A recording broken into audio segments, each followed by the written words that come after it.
திரு பெருமாள்மணி. இங்க கரூர் உயிர்பலி சம்பவத்துக்கு பிறகா ராகுல் காந்தி விஜயை தொடர்பு கொண்டு தொலைபேசி வாயிலாக பேசுறாரு, ஒரு ட்வீட்டும் போடுறாரு. ரொம்ப வருத்தத்துக்குரிய சம்பவம், கட்சி நிர்வாகிகள்லாம் போய் உதவி பண்ணுங்கன்னு சொல்றாரு. இன்னைக்கு ஜனநாயகனுக்கு ஆதரவா அங்க தொடங்குனது, ஜனநாயகனுக்கு ஆதரவா இது கருத்துரிமைக்கு எதிரான குரல். நீங்க தமிழர்களுடைய குரலை அடக்கிட்டு நீங்க எப்படி நீங்க தமிழ்நாட்டை வென்றிட முடியும் அப்படின்னு ஒரு கேள்வியை ரொம்ப கடுமையாகவும் எழுப்புறாரு. இது எப்படி புரிஞ்சுக்கணும்? இது ரெண்டுத்துக்கும் தொடர்பு இருக்கா? இல்லை, அதாவது இது இவ்வளவு நாட்களும் ஐயா விஜயோட ஒரு மொமெண்டம் கிரியேட் ஆகிட்டே இருக்குல்ல. ஒவ்வொருத்தருமே ஐயா விஜய்க்கு எங்கெங்கெல்லாம் ஆதரவாக பேச முடியுமோ, ஆதரவாக குரல் கொடுக்க முடியுமோ அந்த இடங்கள்லாம் ஒரு குரல் கொடுக்குறாங்க. இப்போ இவர் என்ன சொல்கிறாருன்னா, இவர் ஒரு தமிழ் அடையாளத்தினுடைய ஒரு முகமாக ஐயா விஜயை நிறுத்துறாரு. ஒரு தமிழ் கல்ச்சர், நீங்கள் தமிழ் கல்ச்சருக்கும் ஜனநாயகனுக்கும் என்ன தொடர்பு அப்படின்னு சொல்லி கூட நண்பர் கேட்டார். நீங்கள் அதை குரல்ங்கிறீங்க, ஆனால் அது ஒரு பார்கெனிங் டூலாக பயன்படுத்துற மாதிரி. எக்ஸாக்ட்லி, இதுதான் நான் வரேன். என்னன்னா, இது பார்கெனிங்காக ஏன் பண்ண முடியாதுங்கிறத காங்கிரஸ் முதல்ல புரிஞ்சுக்கணும். என்னன்னா, டிவிகேவை காட்டி திமுக காங்கிரஸ் பார்கெயின் பண்ண போகிறதுல ஒரு சிக்கல் இருக்கு. என்ன சிக்கல்னா, காங்கிரசினுடைய அடிப்படையான வாக்குகள், அவங்களுக்கு இருக்க பெரும்பான்மையான வாக்குகள், மத சிறுபான்மையினர் வாக்குகள் அவங்களுக்கு பெரும்பான்மையான இருக்கு. இப்போ ஐயா விஜய் வருகைக்கு பிறகு ஐயா விஜய்க்கு இப்போ ஒரு சில பாக்கெட்ஸ் நல்லா இருக்கிறதா நம்ம சர்வேல பார்க்குறோம், தெரியுது. இப்போ ஐயா விஜய்க்கு பின்னாடியும் மத சிறுபான்மையினர் வாக்குகள் பெரிய அளவில் திரள்வதை நம்மளால உணர முடியுது.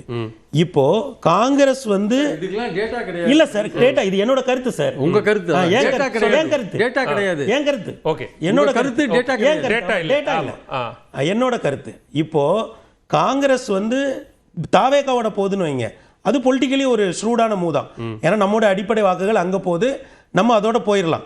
ஆனால் அப்படி போகாம தாவேகாவை காட்டி திமுக பேரம் பேசணும்னு நினைச்சாங்கன்னு வைங்க, நீங்க நெகோசியேஷன் டேபிள்ல உட்காரும் போது திமுக ஒரு விஷயத்த சொல்லும், உங்களோட பேஸ் ஓட்டு மத சிறுபான்மையினர் ஓட்டு, அந்த ஓட்டு இப்ப தாவேகாவை நோக்கி போகுது. அப்ப நாங்க ஏன் உங்களுக்கு 25 சீட்டு கொடுக்கணும்? ஏற்கனவே 25 சீட்ல ஒரு சீட்டை ஏற்கனவே திமுக திரும்ப வாங்கிருச்சு. இப்ப 24 சீட்டு தான் அவங்க கிட்ட இருக்கு. அப்ப அப்படி பார்க்கிற பொழுது இந்த கேம் காங்கிரஸ்க்கு ரொம்ப ரிஸ்கான கேமா மாறிடணும். ஒன்னு திமுக விட்டுட்டு நீங்க தாவேகா கூட போயிடுங்க, அல்லது திமுக கூட இருங்க. இது இல்லாம தாவேகாவை காட்டி திமுக பேரம் பேசுற ஒரு வாய்ப்பு நமக்கு இருக்குன்னு காங்கிரஸ் நினைக்குமே. ஆனால் திமுக தமிழ்நாட்டில் உண்மையான பெரியண்ணன் யாரு அப்படிங்கறத காங்கிரஸ்க்கு நிச்சயமா ஒரு வாதத்துக்கு எடுத்துக்கிறேன். நீங்க அரித்மெட்டிக்கா சொல்லக்கூடிய இது ஒரு புறம் இருக்கட்டும், மறுபுறம் பாஜக எதிர்ப்பு, எங்களுடைய கொள்கை எதிரி பாஜக அப்படின்னு வெளிப்படையா அறிவிச்ச தாவேகா கரூர் சம்பவத்துக்கு பிறகு பாஜக மீதான விமர்சனத்தை முழுமையா குறைச்சிட்டாங்க. இப்ப சிபிஐ விசாரணையின் போது இன்னும் மட்டுப்படுத்திட்டாங்க. அதுவும் இந்த ஜனநாயகன் விவகாரத்தில் இன்னும் வாயவே திறக்கல. சோ அப்படி இருக்கும்போது இப்பவே பாஜகவுக்கு எதிர்ப்பு மனநிலையை அவங்க மட்டுப்படுத்திட்டாங்க அப்படின்னா, அரசியல் ரீதியாக ஒரு கூட்டணி அப்படின்னு போனா எப்படி அவங்க பாஜக எதிர்ப்புல உறுதியா இருப்பாங்கன்னு காங்கிரஸ் நம்புது. 26 தேர்தலில் ஏன் சார் பாஜகவை எதிர்க்கணும்? தமிழ்நாட்டில் கூட்டணியில் இல்லையா அதிமுக? 26 சட்டமன்ற தேர்தல் சார், அவரு ரொம்ப தெளிவா தன்னை பொசிஷன் பண்ணிட்டாரு. திமுகவுக்கு எதிராக நாங்க தான், இந்த போட்டியே திமுகவுக்கும் தாவேகாவுக்கும் தான் சொல்றாரு. அவர் முதல்வருக்கு எதிராக தன்னை பொசிஷன் பண்றாரு. சிஎம் சாருங்கிறாரு, சிஎம் அங்கிள்ங்கிறாரு. அப்புறம் வெவ்வேறு இடங்கள்ல மிக கடுமையா, நான் அந்த கரூர் சம்பவம் முடிஞ்ச பிறகு போட்ட வீடியோலெல்லாம் அவர் நேரடியாக முதல்வருக்கு சவால் விடுகிற டோன்ல தான் பேசுறாரு. அப்போ முதல்வருக்கு எதிராக தன்னை பொசிஷன் பண்றாரு, திமுகவுக்கு எதிராக தாவேகாவை பொசிஷன் பண்றாரு.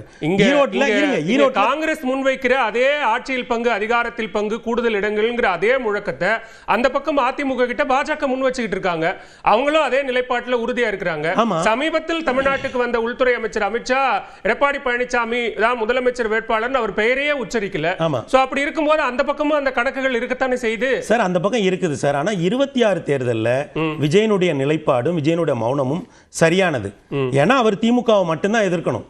திமுகவை மட்டும் எதிர்ப்பது மட்டும்தான் அவருக்கு கள அரசியல்ல பலன் தரும். அதை அவர் ரொம்ப தெளிவா பண்றாரு. இப்ப நீங்க கேட்ட கேள்விக்கு வரேன். என்னன்னா, ஐயா விஜய் அவர்களுடைய வருகைக்கு பிறகு தமிழக அரசியல் களத்தில் ஒரு பெரிய மாற்றம் ஏற்படுது. ரெண்டாவது, அவங்க என்ன சொல்றாங்க, ஆட்சி அதிகாரத்தில் நாங்க யார் வந்தாலும் பங்கு கொடுப்போம்னு நினைக்கிறாங்க, சொல்றாங்க. அந்த நேரத்தில் இங்கே இருக்கக்கூடிய தேசிய கட்சியான காங்கிரஸும் ஆட்சி அதிகாரத்தில் பங்குன்ற குரலை எழுப்புறாங்க. அங்க எதிர்முகாமில் என்டிஏ கூட்டணியில் இருக்கக்கூடிய பாஜகவும் ஆட்சி அதிகாரத்தில் தங்களுக்கு பங்கு வேணும், பங்களுக்கு இடம் இருக்கு, கூட்டணி அரசுங்கிற மாதிரி அவங்களும் பேசுறாங்க சார். ஆனா இந்த இடத்துல நீங்க திமுகவையும் அதிமுகவை குறைச்சி மதிப்பிடாதீங்க. ஏன்னா அவங்க முதல்ல என்ன மெஷர் பண்ணுவாங்கன்னா, ஐயா விஜய் திமுகவுக்கோ அதிமுகவுக்கோ என்ன பாதிப்பை ஏற்படுத்துவார் அப்படிங்கிறதுக்கு முன்னாடி ஏனைய பிராந்திய கட்சிகள் தேசிய கட்சிகளுக்கு என்ன பாதிப்பை ஏற்படுத்துவார் அப்படிங்கிறத இந்த மண்ணை 50 ஆண்டு காலம் ஆண்ட இருவரும் முன்னேற்ற கழகங்களும் ரொம்ப கிளியரா ஸ்டடி பண்ணி வச்சிருப்பாங்க. அப்ப அவங்களுமே என்ன பண்ணுவாங்கன்னா, ஐயா விஜய் வருகைக்கு பிறகு கூட்டணி கட்சிகள் இருக்குல்ல, அவங்களுக்கு இவங்களும் ஒரு நெருக்கடி கொடுப்பாங்க. ஏன்னா கணக்குகள் எப்படி மாறுதுங்கிறது இவங்க ரெண்டு பேருக்கும் தெரியும்ல. இவங்க தானே இங்க திரும்ப அப்படி பார்க்க போனா தாவேகாவினுடைய வருகை அல்லது விஜயனுடைய அந்த பிரசன்ஸ் அப்படிங்கிறது ஒரு பிம்பம். அந்த பிம்பத்தை மையமா வச்சு பேர பொருளா வச்சு மற்ற கூட்டணி கட்சிகள் அவங்களுக்கான பேரத்தை செஞ்சுக்கிறாங்க அப்படின்னு தான் புரியுது சார். இப்போ நிச்சயமா வந்து திமுக அதிமுக ரெண்டு பேருமே தங்களுடைய கூட்டணி கட்சிகளுக்கு விஜய் வருகைக்கு பிறகு நிச்சயமா நெருக்கடி கொடுப்பாங்க. ஆனா என்னன்னா அவங்க பெரிய கட்சிங்கிறதுனால இப்ப லூஸ் ஸ்டாக் விடாம இருக்காங்க. நீங்க நெகோசியேஷன் டேபிள்ல போய் உட்காரட்டும், நிச்சயமா இந்த ரெண்டு கட்சிகளும் போன முறை இடங்களை கொடுத்த மாதிரி கொடுக்க மாட்டாங்க. கடுமையான நெருக்கடியை கொடுப்பாங்க, இடங்களை குறைச்சு கொடுக்க தான் பார்ப்பாங்க. ஐயா விஜய் வருகைக்கு பிறகு இந்த ரெண்டு கட்சிகளுமே அதிக இடங்கள்ல போட்டி போடணும்னு தான் நினைப்பாங்க. ரெண்டாவது முரசொலியை ரெகுலரா பார்க்கறவங்களுக்கு தெரியும் திமுக தன்னை கட்டமைப்பு ரீதியா எவ்வளவு வலிமைப்படுத்தி இருக்கு. என் கணிப்பு என்னன்னா, காங்கிரஸ் வெளியே போக விரும்பினா திமுக அதை நிச்சயமா அனுமதிச்சிரும். திமுக 200 தொகுதிகள் பக்கத்துல உதயசூரியன் சின்னத்தை நிறுத்துறதுல, ஏன்னா 2021 ஐயா ஸ்டாலினும் 2026 ஐயா ஸ்டாலினும் ஒரே நபர் இல்ல. இன்றைக்கு அவர் பல வகைகளில் பலப்பட்டிருக்கிறார். மிகவும் பலமான ஒரு தலைவராக அகில இந்திய அளவில் பார்க்கப்படுகிறவராக இருக்கிறார்.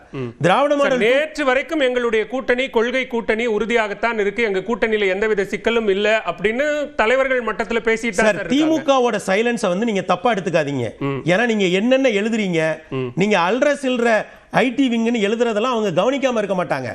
இப்ப சமூக வலைதளங்கள்ல நீங்க வந்து அவங்களுடைய பெரும் தலைவர்கள் எல்லாம் நீங்க போற போக்குல சாதாரணமா எழுதுறதெல்லாம் திமுக கவனிக்காம இருக்காது சார். ஒண்ணு மட்டும் புரிஞ்சுக்கங்க, நீங்க தொடக்கத்துல சொன்ன ஒரு ஹைரார்கி ஒன்னு பட்டியல் சொன்னீங்க, அதையும் பாப்பாங்க சார். எல்லாத்தையும் பெருந்தகையா கிரீஷ் ஓடங்கரா எல்லாத்தையும் பாப்பாங்க. ஆனா ஒண்ணு பாப்பாங்க சார், ஒண்ணு மட்டும் சொல்லிக்கிறேன் சார். திமுகவோட டிஎன்ஏங்கிறதே ஆன்டி காங்கிரஸ் டிஎன்ஏ. அது காங்கிரஸ் எதிர்ப்பில் பிறந்த ஒரு இயக்கம். நீங்க காங்கிரஸ் பேரியக்கத்துல இருக்கிறவங்க ஒண்ணு திமுக கூட இருக்கணுமா இருங்க, இல்ல உங்களுக்கு தாவேக்கான ஒரு ஆப்ஷன் இருக்கா நல்லபடியா கிளம்பி போங்க.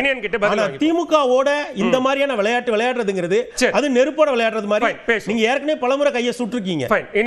பெருமாள்மணி அவர்கள் முன்வச்ச வாதங்களுக்கும் பதில் சொல்லுங்க. இங்க காங்கிரஸ் தலைவர்கள், இங்க நாடாளுமன்ற உறுப்பினர்கள் உள்ளிட்ட பலருக்கும் விஜய் மேல ஈர்ப்பு ஏற்பட்டிருக்கு அப்படின்னு பார்க்கணுமா, இல்ல விஜய பேர பொருளா பார்க்கறாங்களா? இல்ல சார், நான் ரெண்டு கருத்தை முழுமையா நிராகரிக்கிறேன். அதாவது தாவேக்காவை காண்பித்து திமுக கிட்ட காங்கிரஸ் பேரம் பேச முயற்சிக்குது அப்படின்ற கருத்தை நான் முழுமையா நிராகரிக்கிறேன். அதே மாதிரி காங்கிரஸ் தாவேக்காவிடம் செல்றதுக்கு துடிக்கிறது அல்லது அவங்களுக்கு விருப்பம் இருக்குது என்ற கருத்தை நான் முழுமையா நிராகரிக்கிறேன். அதற்கு பல முறை நாங்க பதில் சொல்லியாச்சு, அது திருப்பி அதை சொல்லிக்கிட்டே இருக்க முடியாது சார். எப்படி சார் நீங்க காங்கிரஸ் தாவேக்கா கிட்ட போன் எதிர்பார்க்கறீங்க? காங்கிரஸ் உடைய முதன்மை எதிரி திமுக இல்ல, காங்கிரஸ் உடைய முதன்மையான எதிரி பாஜக. அப்போ எந்த கட்சி தீவிரமான பாஜக எதிர்ப்புல தீவிரம் காமிக்கிறதோ அந்த கட்சி கூட தான் காங்கிரஸ் வந்து கூட்டணி வைக்கணும்னு நினைக்கும். தாவேக்கா இந்த கடந்த ஓராண்டு ஒன்றைய கட்சி ஆரம்பிச்ச பிறகு எத்தனை முறை பாஜக எதிர்ப்புல தீவிரம் காமிச்சிருக்காங்க. இன்றைக்கு வந்து சிபிஐயா இருக்கட்டும் அல்லது இந்த சென்சார் போர்டு இருக்கட்டும் எல்லாத்துலயுமே பாஜகவினுடைய கை இருக்குது. அதாவது மெய்யப்பன் வந்து இல்ல அப்படி இப்படின்னு சொன்னாலுமே காங்கிரஸ் அரசு இருந்த பொழுது இருந்த எலெக்ஷன் கமிஷனுக்கும் பாஜக அரசு இருக்கும் போது இருக்கின்ற எலெக்ஷன் கமிஷனுக்கும் நிறைய வேறுபாடு இருக்கு. அப்போ இதுல எங்க சிபிஎஃப்சி எந்த மூலையில இருக்கும் அப்படின்னு ஒரு பெரிய கேள்வி இருக்குல்ல. அப்போ இன்னைக்கு அவரு ராமசாமி என்ன கேட்கிறாருன்னா, நீங்க பராசக்திக்கும் அப்படி ஒரு சிக்கல் ஏற்பட்டுச்சு இல்ல, அதுவும் தமிழ்நாட்டினுடைய குரல் தானே, அதுவும் பண்பாட்டின் மீதான தாக்குதல் தானே, அந்த தாக்குதலுக்கு குரல் கொடுக்காதவர் ஜனநாயகனுக்கு குரல் கொடுக்கிறார், அது செலக்டிவ் இல்லையா அப்படின்னு கேட்கிறார்.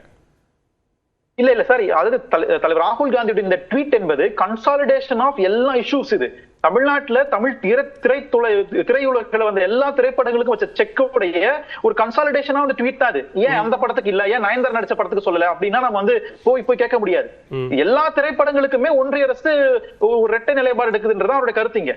அப்போ இங்க வந்து தாவேக்கா வந்து பாஜக எதிர்ப்புல தீவிரம் காண்பிக்கிற வரைக்கும் காங்கிரஸ் தாவேக்கா ஒரு ஆப்ஷனா பார்க்காது. இன்னைக்கு கூட நாங்க தான் சார் அவங்களுக்கு பேசிருக்கோம். முதலமைச்சர் ட்வீட் போட்டார், ஜனநாயகன் படத்துக்காக முதலமைச்சர் ட்வீட் போட்டார். அப்ப எப்படி இதுல நீங்க புரிஞ்சுக்க முடியுங்க? அதுல ஒரு கோஇன்சிடென்ஸ் இருக்கு. நீங்க தமிழ்நாட்டுக்கு கரெக்டா இன்னைக்கு நீங்க நீலகிரிக்கு ராகுல் காந்தி வருகிறார், இன்னைக்கு அந்த ட்வீட் வருது, அது ஒரு கோஇன்சிடென்ஸ் அப்படின்னும் போது அதுக்கான வலு இன்னும் சேருது இல்ல, கூடுது இல்ல? அது பாக்குறவங்களுடைய பார்வையில தான் சார் இருக்குது. அவர் வந்து கூடலூர் வர்ற அன்னைக்கு அந்த ட்வீட் போடணும்னு நினைச்சு போட்டாரா, அது ட்வீட் போடுற அன்னைக்கு கூடலூர் வருன்றதா அப்படின்றது இல்ல. இன்றைக்கு சார், இன்றைக்கு கூடலூர் மேடையில நாடாளுமன்ற உறுப்பினர் ராசா இருக்கிறாரு, கூட்டணி குறித்து அவர் பேசுறாரு. அதனால எந்த விதமான சலசலப்பும் அங்க இல்ல. அப்போ ஒருவேளை அங்க கூட்டணி குறித்து விரிசலா இருக்குமானா அவர் ஏன் அங்க போயிருக்கணும், அவர் ஏன் இன்வைட் பண்ணிருக்கணும், அப்படியான பல விஷயங்கள் அங்க இருக்கு. தனியார் நிகழ்ச்சி, அங்க இருக்கக்கூடிய நாடாளுமன்ற உறுப்பினரையும் கூப்பிடுவாங்க, அங்க இருக்கக்கூடிய கட்சி தலைவர்கள், சட்டமன்ற உறுப்பினர்கள், மாற்று கட்சியை சேர்ந்தவங்க அப்படின்னு எல்லாரும் அந்த மேடையை பகிர்ந்துப்பாங்க. தமிழ்நாடு அரசியல்ல புரோட்டோகால் எந்த அளவுக்கு நம்ம பார்ப்போம், எந்த அளவுக்கு அதெல்லாம் பெரிய விஷயம் இருக்கு சார். இல்ல, அதுதான் சொல்றேன், ஒரு அரசியல் மேடைக்கும் அரசு மேடைக்கும் தனியார் நிகழ்ச்சி மேடைகளுக்கும் வித்தியாசம் இருக்கு அந்த புரோட்டோகால்ல சொல்றேன். இல்ல, நீங்க இந்த மாதிரி ஒரு சூழ்நிலை இவங்க சொல்றாங்கல்ல, கூட்டணி அதாவது 2004 இருந்து டிராவல் பண்ற கூட்டணி ஒரு முடிய போற சிச்சுவேஷன்ல அப்படி யாராவது போய் ஸ்டேஜை ஷேர் பண்ணுவாங்களா அப்படின்னு ஒரு பெரிய கேள்வி இருக்குல்ல. அதனால இன்றைக்கும் வந்து கூட்டணியில எந்த பிரச்சனையுமே இல்ல. தாவேக்கா, நாங்க தாவேக்காக்கு பேசுறோம், தாவேக்கா அவங்களுக்கு முதல்ல பேசுறாங்களா ஒரு பெரிய கேள்வி இருக்குல்ல. அதுதான் நாங்க திருப்பி கேட்கிறோம். தாவேக்கா முதல்ல என்னைக்கு அவங்களுக்காக பேசுறாங்களோ, என்னைக்கு பாஜக எதிர்ப்புல அவங்க தீவிரம் காமிக்கிறாங்களோ, அன்றைக்கு காங்கிரஸ் தாவேக்கா பத்தி யோசிக்கும். இன்றைக்கு இந்த தினம் வந்து தாவேக்கா ஒரு ஆப்ஷனா எங்கேயும் வைக்கல. நாங்க தாவேக்கா காமிச்சு திமுக கிட்ட வேறமும் பேசல. அது முழுக்க முழுக்க தவறான கருத்து.